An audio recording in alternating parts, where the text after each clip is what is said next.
And welcome back to my channel. In today's review, we're going to be taking a look at the brand new Transformers Studio Series battle damaged Voyager class Megatron from Revenge of the Fallen. As far as I'm aware, this figure is an exclusive. As of this recording, I'm not entirely sure as of where this figure is exclusive to. I managed to obtain this online, so I presume that it is perhaps an online exclusive, but nevertheless it is essentially the first Voyager class Megatron that we got with a brand new head sculpt and a complete redeco in terms of paint application. As always, we'll take a quick look at the packaging and then we'll take a detailed look at the figure himself. Taking a quick look at the packaging, as you can see, we've got a really nice CG render of Megatron there with the evident battle damage that he sustained in Revenge of the Fallen. It states that he is battle damaged Megatron. He's from Revenge of the Fallen. The other side of the packaging has a closer, more detailed look at the CG model, with the back of the packaging displaying the figure in the robot mode, the vehicle mode, some of the other Voyager class figures in the assortment, as well as the backdrop. And it also states that Megatron fights to defend the Fallen against Optimus Prime, indicating that this is in fact from the final scene in Revenge of the Fallen. The other side of the packaging states that he is figure number 31, has a really cool, very close-up image of Megatron's battled, scarred face, and that he is a Voyager class and from the Studio Series toy line. As far as backdrops are concerned, this figure comes with a completely brand new backdrop that to my knowledge hasn't been used on any Studio Series figure thus far. It is the Egyptian desert battle scene that, as I stated, appeared at the end of Revenge of the Fallen. As always with these figures, you can insert the figure into the backdrop for a more dynamics display option. One quick thing to note is that the instruction manual is unchanged. It is exactly the same as the original Voyager class Megatron. As you can see here, the head sculpt is identical to that, so they really and truly have just labelled this number 31. And here we have Megatron opened up and out of his packaging, and as he comes packaged in his awesome looking robot mode. This is definitely the more favourable of the two modes in my opinion. The robot mode is probably one of the most accurate representations we've ever had of the Revenge of the Fallen Megatron, and I must certainly say that this is a very warm to welcome repaint. The paint applications that have been applied to this figure are just absolutely fantastic, and the detail on the battle scarred head sculpt is up there with some of the best Studio Series head sculpts that I've ever had the pleasure of looking at. Starting off with details, of course I'm going to be taking a look at that brand new fantastic head sculpt that Hasbro have implemented and sculpted for this particular version of Megatron. As you can see, half his face has just been completely blown off, and you can see some of the singed areas of the sculpt with the eyeball almost looking as if though it is hanging out of the eye socket, which is a really nice attention to detail. They've applied a plethora of lighter black and darker black, as well as some greys in there to really make this look like a very messed up and severely damaged injury that Megatron has sustained. The opposite side is near enough intact, as we saw in the movie. It does just have some singed paint applications around it to make it as if though this version has been fighting, which he really was when we saw the movie. I think the head sculpt is just fantastic. Taking a closer look, as you can see, the optic has been sculpted really nicely. You've got some ridges in there, and the sculpt just looks really kind of painful looking in a way. I'm really surprised at the amount of detail that Hasbro have put into this head sculpt. It really does just look like Megatron has in fact been made to blow half his head off like we saw in the movie when Optimus reversed his fusion cannon and blasted him in the face with his own weapon. Moving down to the body, the figure has been given this almost gunmetal dry brush effect all the way throughout, making him look extremely singed but very metallic. As you can see, the paint applications here and on the gun do definitely look a lot more eye pleasing than the original version, which was just mainly a bland grey plastic. As you can see, when you turn the figure around also, that same paint application carries over onto the fuel tanks. Unfortunately, unlike the original version, they haven't actually put the copper inserts into the fuel tanks, but nonetheless, they do definitely look very worn and singed. As you can see with the arm, there's some fantastic detailing on that as well. Even with the fingers, you've got the copper showing for obviously to show how worn this figure is, that the original base colour has just melted away, and there is the remnants of a very battle damaged Megatron. Taking a closer look at the hand, as you can see, all the details from the previous sculpt are carried over onto this, and with this copper paint, I really do think it helps to accentuate them and make them look as if though they are a different part of his body as opposed to the original, which was the same colour as the forearm. Taking a look at his fusion cannon, this too has been painted fantastically. As you can see, you've got this really nice dry brushing effect over the top to make it look like worn metal, and it really does give that impression in hand, and I hope as well on camera. The blade here has been done in a copper section. It does slightly detract from the overall look of the fusion cannon, as it is a drastically different colour than the rest of the gun, but I do imagine this is probably supposed to replicate how worn out this blade was, especially as it did stab and blow Optimus Prime through the chest with it. Other details such as his thumb are also present, which is a carryover from the previous mould. Turning to the leg sections, as you can see here, these fuel tanks here are actually unpainted, which is a shame. They are just in this grey plastic, But the rest of the figure's legs are painted fantastically well. As you can see, these knee pads too have been given a darker looking plastic as well as a really nice paint wash over the top, and the insides of the treads have been fantastically painted. All this really does look like it's very real and authentic mechanical components, even down to this section here. All of the copper is very worn and it really does look extremely realistic. Upon turning the figure around, as you can see, he does get slightly bland on the back. These sections here as well as these back pieces are not painted at all, which is a shame as it does definitely not look very cohesive when compared to the rest of the figure. However, one thing to note is they have actually fixed these. These are nowhere near as loose as the original copies were. They are on a lot more secure. Have transformed this figure multiple times as well and have found to have no problems with the durability of the pegs on these particular armor pads. Very briefly turning to articulation, it is exactly the same as the previous version.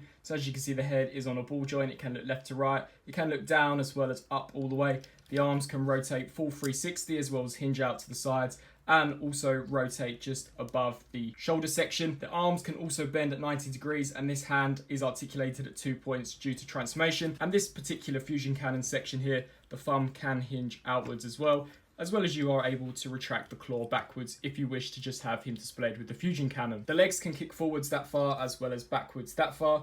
They can also do the splits all the way out as well. The thighs can rotate 360 degrees. If you move this section out of the way, you can get the leg to bend that far backwards, and it can kick all the way forwards. If you so wish, you can also extend the legs to a considerable degree if you utilize this second joint. And the figure also has a really nice ankle pivot joint as well. So overall, for articulation and detail, this figure is still one of the best in the Studio Series toy line.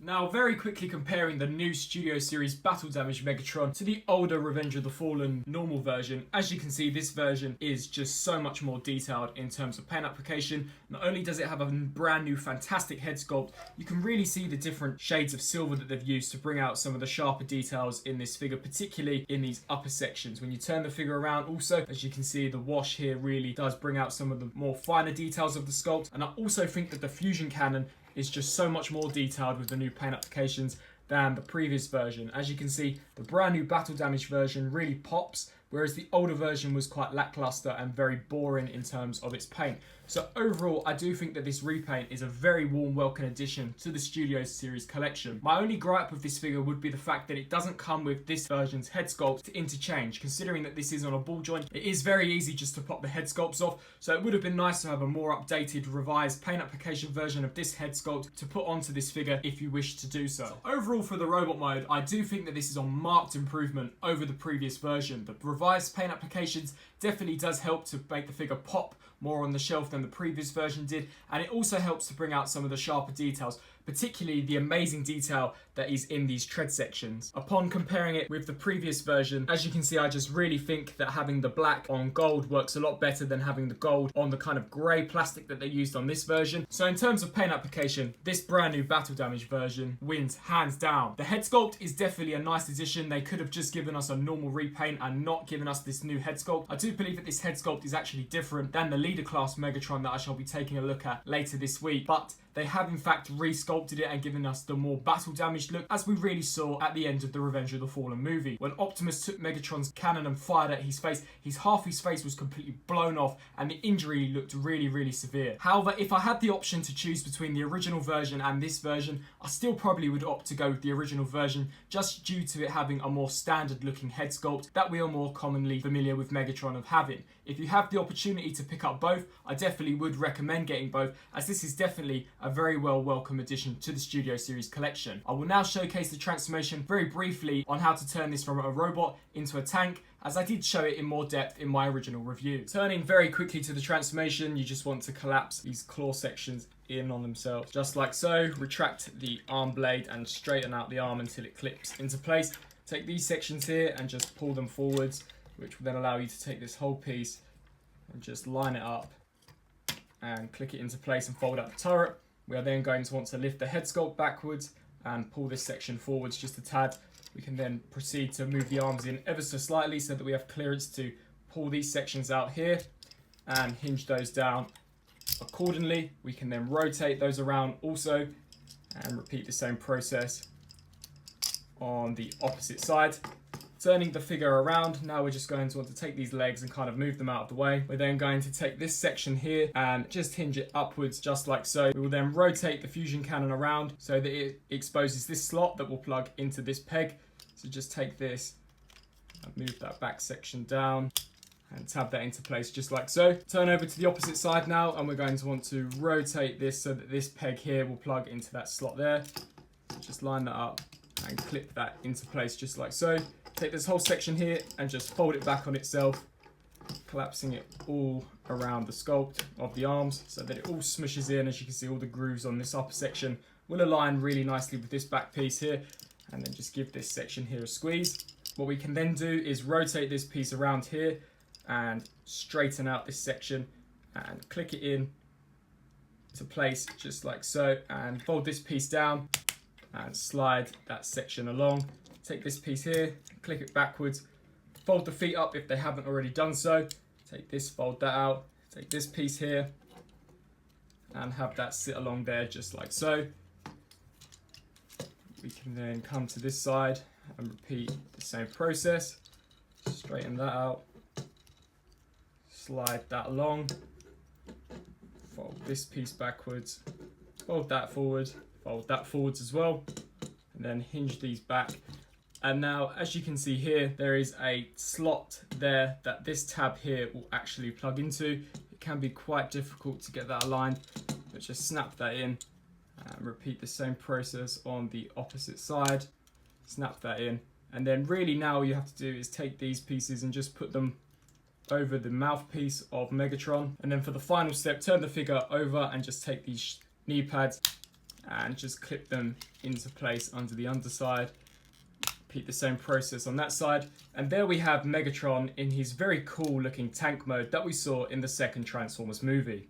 Now, very briefly taking a look at Megatron's alt mode, as I do definitely think that it is the weaker out of the two modes. The details definitely are very present in this mode also. I do think that the new paint application has helped amplify certain areas of this tank mode. However, certain aspects such as this section here and these guns, as well as these sections, really do look fairly bland, especially compared to this, which has got quite a lot of paint, as well as these sections. Taking a look at the treads, as you can see, they are a lot more predominant in this mode than they were in the robot mode, so the nice details definitely are very present and correct in this mode. I don't really have any issues in terms of quality control. All the paint applications do seem to be fairly nice, and for a figure that is a battle damaged version, it wouldn't necessarily matter if there were a few inaccuracies on the paint. As you can see here, these look as if though they have been smashed around in the sand and the dirt, and the nozzle of Megatron's fusion cannon in this mode has been done in a copper paint. These little guns here are still articulated, so they can just hinge upwards. However, they are completely unpainted, and you can still see Megatron's battle damaged face underneath the tank section.